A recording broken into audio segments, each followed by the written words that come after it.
Quiet, wishing the story goes on. That's when it hit me like.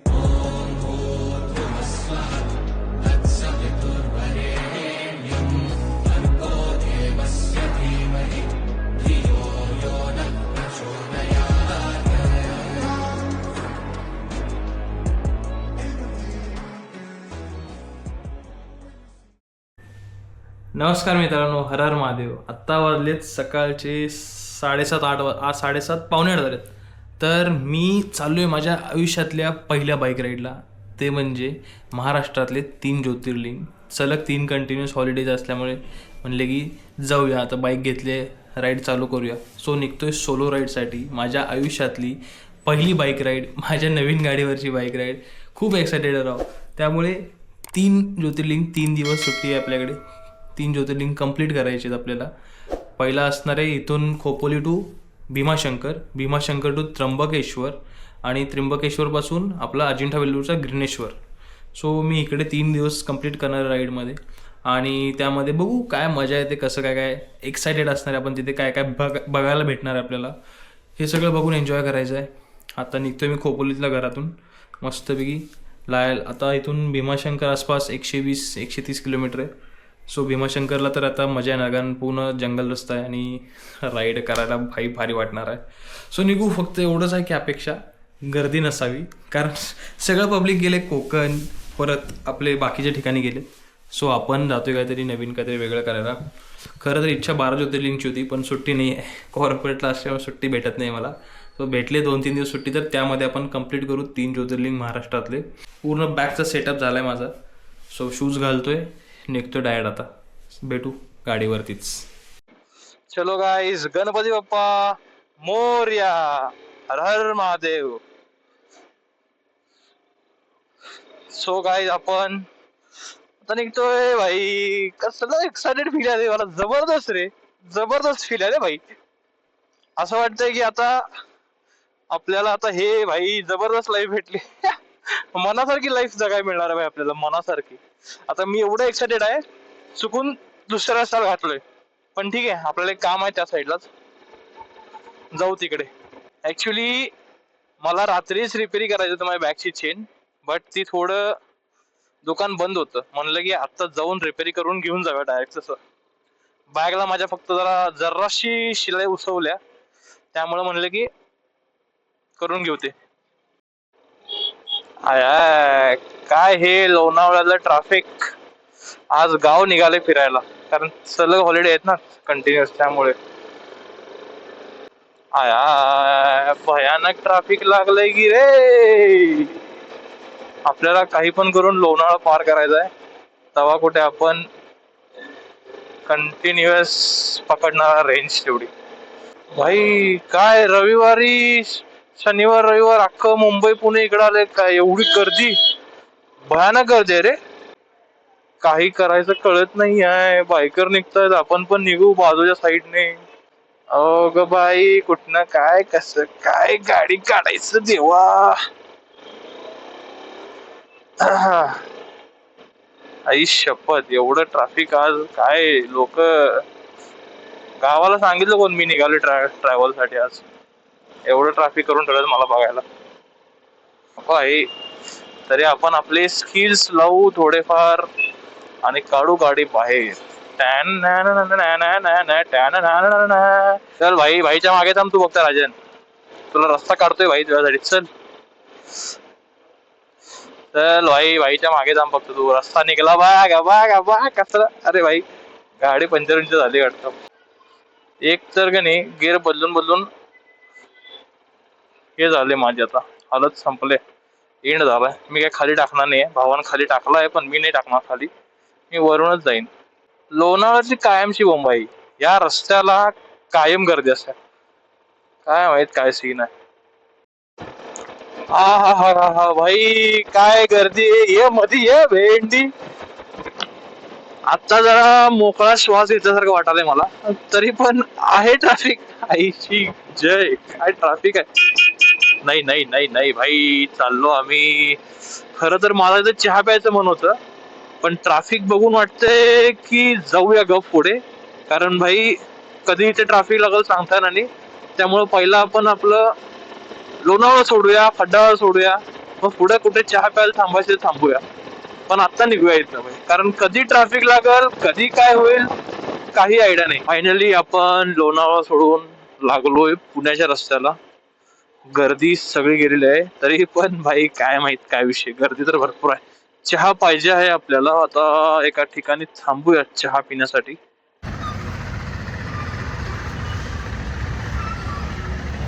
मस्त आहे चहा.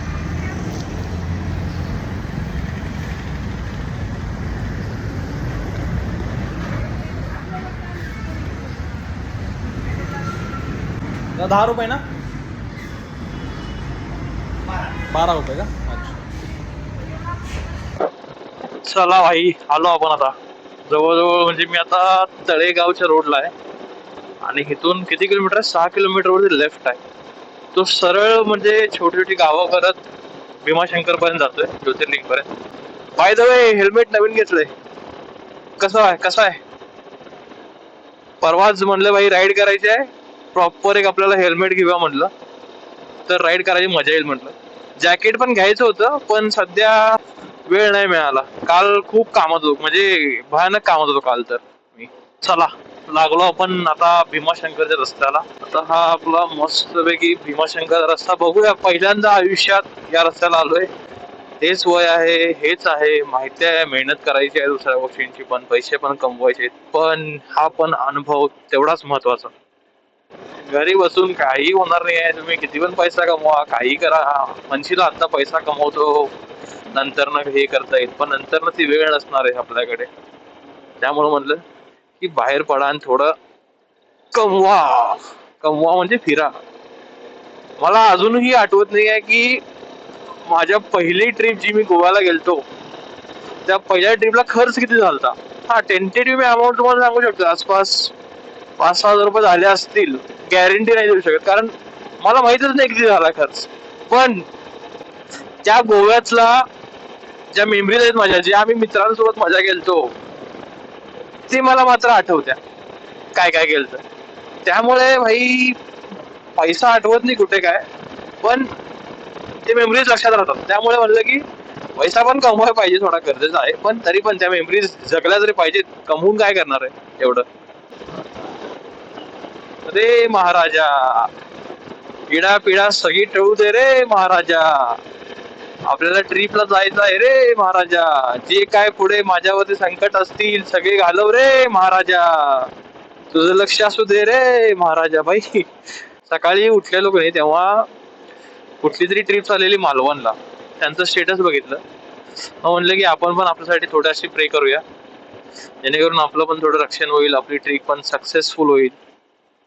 म्हणून म्हणलं की जरा असं काहीतरी करायला लागते. वा वा वा भाई, समोर कसलं वातावरण आहे राव. हे भाई पावसाळ्यात जी मजा असणार नाही इथे भीमाशंकर ट्रेकला, जबरदस्त असणार आहे. हे जे समोरचे डोंगर आहेत, हा हा हा हा हा, सगळे हिरवे गार. आता मी आलो उन्हाळ्यात, पण भाई इमॅजिन करू शकतो मी, एवढे हिरवेगार असणार आहेत उन्हाळ्यात. आहा आहा भाई, ऑफ रोडिंग चालू झालंय. आलोय मंदिर पाशी, जवळजवळ मंदिर आहे 4 किलोमीटर लांब इथून. पण यार मंदिर बंद आहे. मी न्यूजला बघितलंच नाही राव, मला आठवतच नाहीये. सो मी न बघताच आता आलोय. पण ठीक आहे, काय अडचण नाही. आपली पुढची जर्नी आपल्याला कम्प्लीट करायची आहे, त्यामुळं या मंदिरला दर्शन करून लगेच निघूया पुढे. मंदिर तर बंद आहे, सो इथूनच दर्शन घेऊन निघू लगेच. कारण इथे तुम्ही बघू शकताय,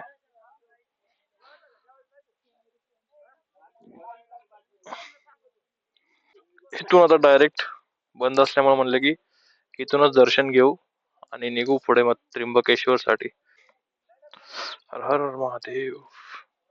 भाई मंदिर बंद आहे. काहीतरी मंदिराचं ना 3 महिन्याचं रिनोव्हेशन करणार आहेत, म्हणजे बांधकाम चालू आहे, त्यामुळे मंदिर पूर्ण बंद आहे. काय यार नशीब. पण ठीक आहे, चल जे झालं ते चांगल्यासाठी झालं, काहीतरी चांगलं ह्याचं असं काय माहित, पण मंदिर बंद आहे यार. इथून आता मला जायचं आहे मंचार काय मंचर गाव आहे, तिथून रस्ता आहे डायरेक्ट नाशिक साठी.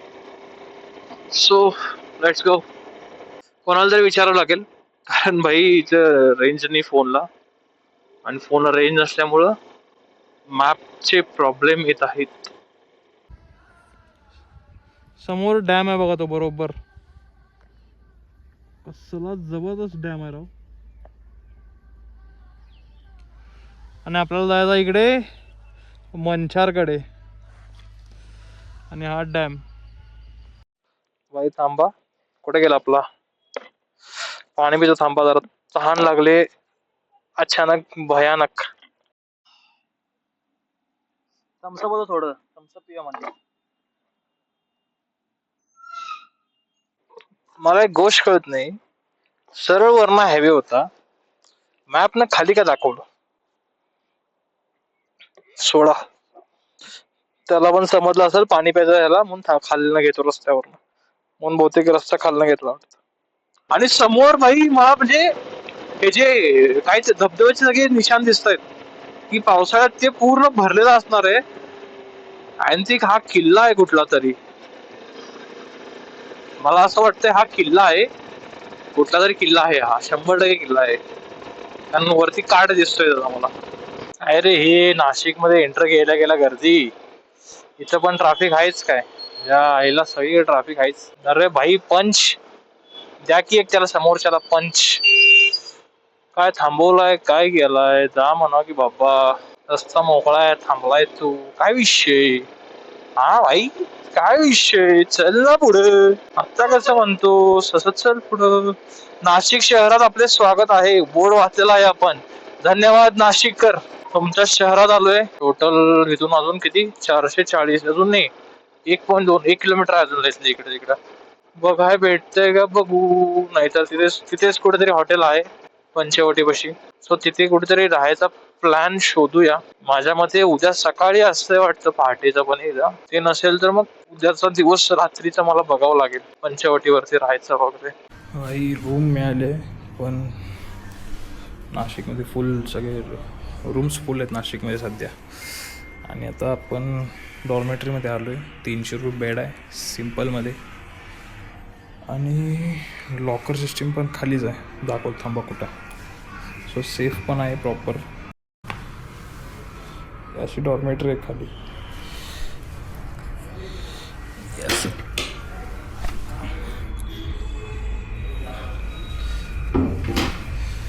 सिंगल बेड 300 रुपये, कारण सगळे हॉटेल फुल आहेत. लिटरली मी 15 हॉटेल शोधले, 15, एक पण नाही भेटला प्रॉपर, आणि बजेटमध्ये पण नाही, सगळे 2000-2500 जाते, एवढं बजेट पण नाही. त्यामुळे म्हटलं की डॉर्मेटरीज घेऊ, जी 300 रुपयाला आहे ती. सो फायनली फ्रेश होतं आणि आवरून जेवायला जातो पहिला. आत्ता व्हिडिओ बनवायचं कारण म्हणजे त्या टाईमचे व्हिडिओ बनवले ते डिलीट झालेत, पूर्ण डिलीट झाले माझ्याकडून, म्हणून म्हटलं की आत्ता व्हिडिओ बनवूया परत. तर त्या दिवशी असं झालं की जेवायला गेलो आणि तिथून फुल आम्ही, म्हणजे मी खूप दमलेलो, त्यामुळे म्हणले की आता नेक्स्ट डे डायरेक्ट आपण बघायचं आहे, आणि नेक्स्ट डे आपल्याला जायचं त्र्यंबकेश्वरसाठी. सो त्र्यंबकेश्वरसाठी जाण्यासाठी आपल्याला लवकर झोपायला येणार आहे, आणि लवकर सकाळी उठून जायचं होतं, कारण गर्दी भयानक आहे नाशिकमध्ये, रूम भेटून झाल्यात राव. त्यामुळे म्हणलं की सकाळी लवकर उठून जाऊया, त्र्यंबकेश्वर दर्शन घेऊया, डायरेक्ट सकाळी भेटूया. तर हातचा दिवस इथेच संपतोय. त्र्यंबकेश्वरला काय काय झाले ते तुम्हाला मी नेक्स्ट ब्लॉगमध्ये सांगतो. तोपर्यंत तुम्ही हा व्हिडिओ लाईक करा, कमेंट करा, शेअर करा, आणि जाताना माझ्या चॅनलला सबस्क्राईब करून द्या. सो भेटू डायरेक्ट नेक्स्ट डे.